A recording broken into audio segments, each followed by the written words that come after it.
ሰላም ጤና ይስጥልን ውድ ኢትዮጵያን ሪፖርተር ተከታታዮቻችን፣ በዛሬው ዝግጅታችን ከግብጽና ኤርትራ ስምምነት ጀርባ ያለው ጂኦፖለቲካዊ አንድምታ ምን ይመስላል የሚለውን ጉዳይ በትንታኔ ዘገባችን እንመለከታለን። ለመሆኑ በአፍሪካ ቀንድ ላይ ግብጽ ያላት ተጽዕኖና ፍላጎትስ ምንድነው የሚለውንም ከኢትዮጵያ አንጻር እንቃኛለን። እስከ ዝግጅታችን ፍጻሜ አብራችሁን ቆዩ።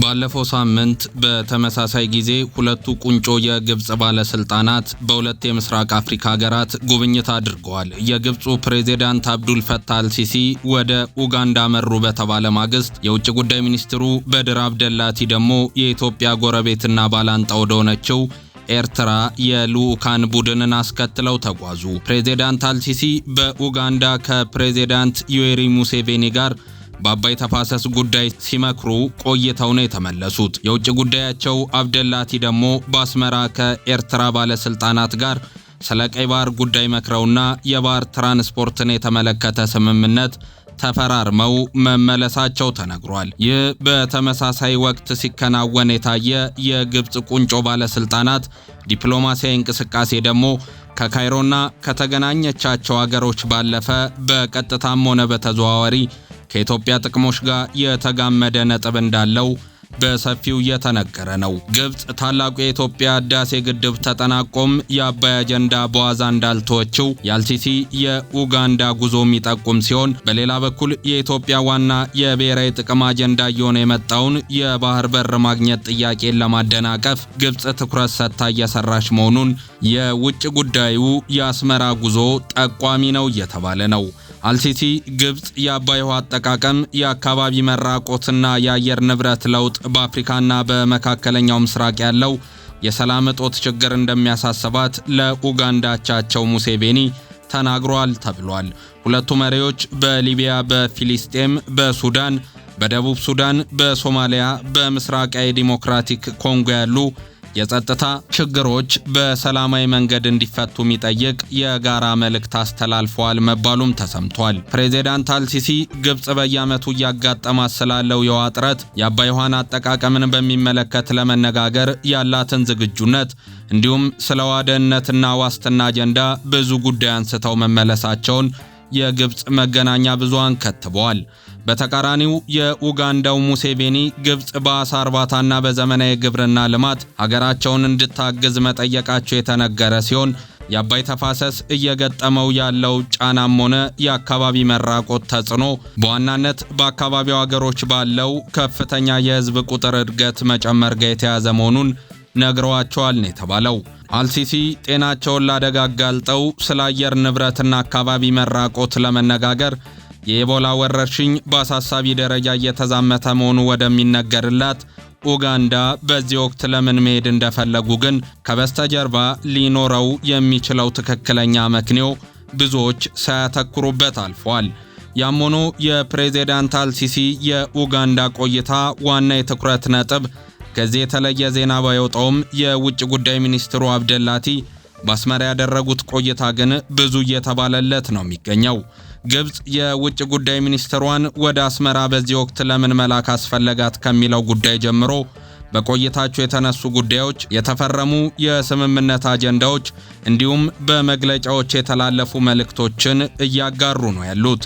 የውጭ ጉዳይ ሚኒስትሩ እግረ መንገዳቸውን አለቃቸው ፕሬዝዳንት አልሲሲ ለኤርትራ 35ኛ የነጻነት በዓል የላኩላቸውን የደስታ መልእክት ያደረሷቸው ፕሬዝዳንት ኢሳያስ አፈወርቂ ከግብጽ ጋር የጀመርነውን ሁለንተናዊ ግንኙነት አጠናክረን እንቀጥላለን የሚል መልእክት ማስተላለፋቸውን የአገሬው የማስታወቂያ ሚኒስቴር ድረገጽ ላይ ሰፍሯል። በድር አብደላቲ በአስመራ ጉዟቸው የትራንስፖርት ሚኒስትሩ ሌተናል ጄኔራል ከማል አልዋዝሪን ጨምሮ ሌሎች ባለስልጣናትን አስከትለው ነበረም ተብሏል።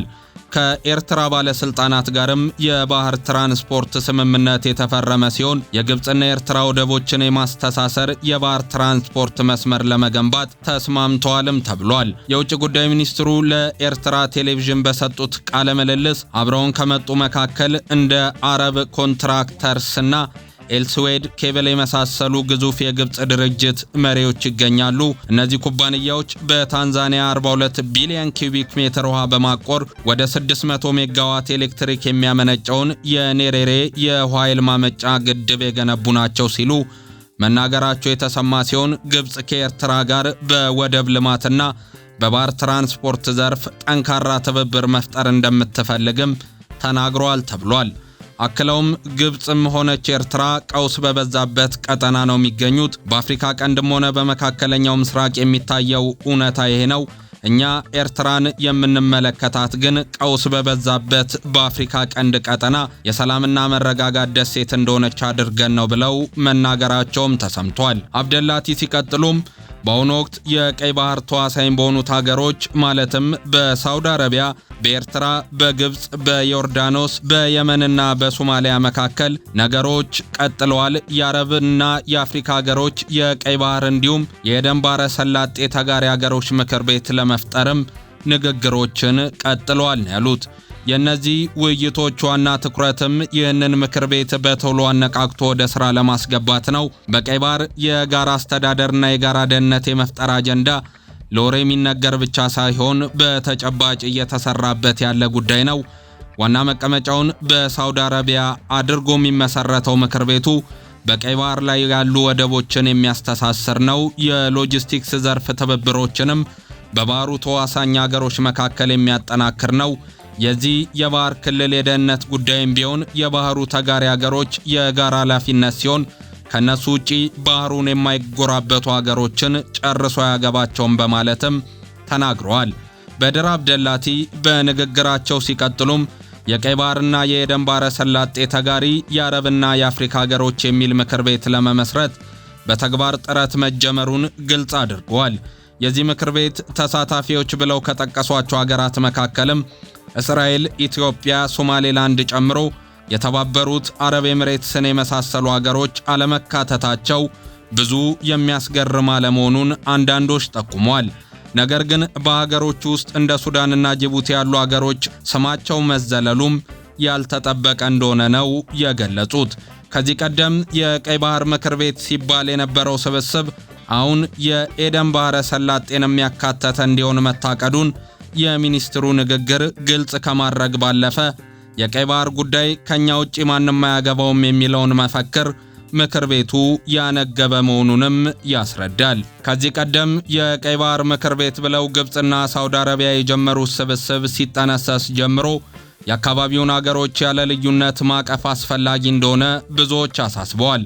እንደ የአፍሪካ ህብረትና የምስራቅ አፍሪካ ልማት በይነ መንግስታት ኢጋድ አይነት ድርጅቶችን አግላይ የሆነ ድርጅት መመስረት አስፈላጊ ያለመሆኑን በዚህ ጉዳይ በሰጧቸው ምክረ ሐሳቦችም በርካቶች ሲያሳስቡ ቆይቷል። ይህም ሆኖ አባል ለመሆን የጠየቁ እንደ ተባበሩት አረብ ኤሚሬት፣ እስራኤልና ኢትዮጵያ ያሉ ሀገሮችን ወደ ጎን ብሎ የተፈጠረው የነግብጽ ስብስብ ይባስ ብሎ ራሱን ወደ ወታደራዊ ህብረት ለመቀየር ሲንቀሳቀስ ነበር በቅርቡ የታየው። በዚህ ስብስብ አማካኝነት እየተጠራሩ በቀይ ባህር ላይ የባህር ኃይል ወታደራዊ ልምምዶችና ትርኢቶችን ማድረግ ሲዘወተር የታየ ሲሆን ወደ ደህንነት አጋርነት ራሱን እንደሚያሸጋግርም ሲነገር ቆይቷል።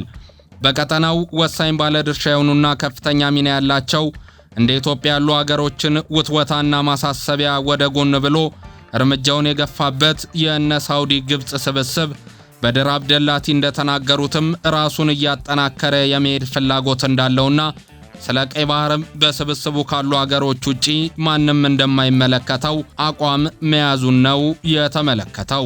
የፕሬዝዳንት ኢሳያስ አመራር ጥበብ፣ ታጋሽነትና አቻችሎ የመሄድ እርምጃን እናደንቃለን። ኤርትራ በቀጠናው ሰላምና መረጋጋት ምንጭ የሆነች ሀገር ናት። በቀይ ባህር ላይ በአፍሪካ ቀንድ በሚነሱ አጀንዳዎች ላይ ሁለታችንንም በሰላማዊ ሁኔታና በንግግር ጉዳዮችን መጨረስ ይቻላል ብለን ነው ምናምነው። ውጤቱ ማይታወቅና ጀብደኛ ወታደራዊ እርምጃ በመውሰድ አናምንም። ይልቁንም ወታደራዊ ፍጥጫዎችን በማስወገድ የኢኮኖሚና ቴክኒካዊ ትብብርን እናስቀድማለን በማለት የተናገሩት አብደላቲ ግብጽ ቀደም ብላ እንደ አውሮፓውያኑ አቆጣጠር በጥቅምት 25 የጀመረችው ስትሪም የተባለው የቀይ ባህር የትብብር እቅድ ወይም ስትሪም ኢኒሺዬቲቭ አሁን ከተደረጉ ስምምነቶችና ከሚመሰረተው ምክር ቤት ዓላማ ጋር አብሮ እንደሚሄድም ጠቁሟል። ስትሪም ኢኒሼቲቭ ብላ ግብጽ ይፋ ያደረገችውን እቅድ በተመለከተ ዓላማውና ግቡ ምን እንደሆነ ከአንድ ወር ቀደም ብሎ ለዘ አትላንቲክ ካውንስል ራሳቸው በድር አብደላቲ እንደገለጹት ከሆነ ግን ሀገራቸው ግብጽ የሶማሌላንድን ዕውቅና ማግኘት ጉዳይ እንደማትደግፍና የአካባቢው ሀገሮች ሉዓላዊነት አጀንዳ ከሁሉም በላይ እንደሚቀድም ነበር በሰፊው የተረኩት። የጋዛ ጦርነት ከተጀመረ ጀምሮና በቀይ ባህር በሚፈጠሩ የጸጥታ ችግሮች ሳቢያ ግብጽ በስዊዝ ቦይ ከምታገኘው ገቢ ከ12 ቢሊዮን ዶላር በላይ እንደከሰረች የተናገሩት አብደላቲ የቀይ ባህር ሰላምና መረጋጋት በከፍተኛ ደረጃ ካይሮን እንደሚያሳስባትም ተናግረው ነበር። የኢትዮጵያን ለሶማሌላንድ ዕውቅና የመስጠት ሙከራ ያሉት እንቅስቃሴ ካይሮ እንደምትቃወም የእስራኤል ለሶማሌላንድ ዕውቅና የመስጠት እርምጃም እንደምታወግዝ የተናገሩት የውጭ ጉዳይ ሚኒስትሩ የሶማሊያና የቀንዱ ሀገሮች ሉዓላዊነት እንደሚያንገበግባትም ገልጿል። ግብጽ በኤርትራ በሱዳን እንዲሁም በሶማሊያና በጅቡቲ ጭምር የምታደርጋቸው ጣልቃ ገብ እንቅስቃሴዎችና ኢትዮጵያን በጠላትነት ፈርጆ ዙሪያዋን የመክበብ እንቅስቃሴ ልክ እንደ ቀጠና የሰላም ማስከበር አድርገው የሳሉት አብደላቲ ለዚህ ደግሞ አሜሪካና ዓለም አቀፉ ማህበረሰብ በገንዘብና በዲፕሎማሲ እንዲደግፋቸው ጥሪ ሲያቀርቡም በዚያ ቃለ መጠየቃቸው ላይ መደመጣቸው የሚታወስ ነው። ግብጽ በኢትዮጵያ ላይ ያላት የፖለቲካ ሴራ እንደቀጠለ ነው። ከትናንት በስቲያም ቢሆን ስለ ትግራይ ፖለቲካዊ ቀውስ ሰፊ አተታ ያስነበበው ክራይሲስ ግሩፕ የተባለው የጥናት ተቋም ውጫዊ ተጽዕኖዎች የሰሜን ኢትዮጵያን ፖለቲካዊ ችግሮች እያወሳሰባቸው እንደሆነ አመላክቷል። የሱዳን ጦርነት እንዲሁም በኢትዮጵያና ኤርትራ መካከል የተፈጠረው ውጥረት ሲል እነዚህን ተጽዕኖዎች ያስቀምጣቸዋል። በሱዳን ጦርነት ውስጥ ደግሞ ግብጽ፣ ኤርትራና ህወሓት ከሱዳን ጦር ወገን በኩል መሰለፋቸውን የገለጸው ትንተናው በተቃራኒው ከተሰለፈው ከሱዳን ፈጥኖ ደራሽ ኃይል ጀርባ አሉ የሚሏቸው ኢትዮጵያና አረብ ኤሚሬትስ ላይ ጭምር ጫና የማሳደር ፖሊሲን ግብጽ፣ ኤርትራና ሱዳን እንደሚከተሉ ጠቅሶ ይህም እንደ ህወሓት ያሉ ኃይሎችን በመደገፍ እንደሚካሄድ ነው ያስረዳው። በሌላ በኩል ኤርትራ ኢትዮጵያ መታነሳውን የባህር በር ማግኘት ጥያቄ ለማደናቀፍ ካይሮን ጋብዞና ስቦ ወደ አስመራ የማስገባት ፖሊሲ እንደምትከተል ያብራራል። ይህ ደግሞ በኢትዮጵያ የሚንቀሳቀሱ መንግስትን ባይል የሚታገሉትን እስከ ማስታጠቅ የደረሰ ጥምረት እንደፈጠረ ነው ያመላከተው። አሁን ላይ ግብጽ በመጀመሪያ የፍልስጤም ሆነ የኢራን ግጭት በአስቸኳይ እንዲቆም ትፈልጋለች ይላል የኢንተርናሽናል ክራይሲስ ግሩፕ የሰሞኑ ትንታኔ። ሁለተኛ፣ በአረቦቹ መካከል የተፈጠረውን አለመግባባት በማደራደር መፍታት ትፈልጋለች።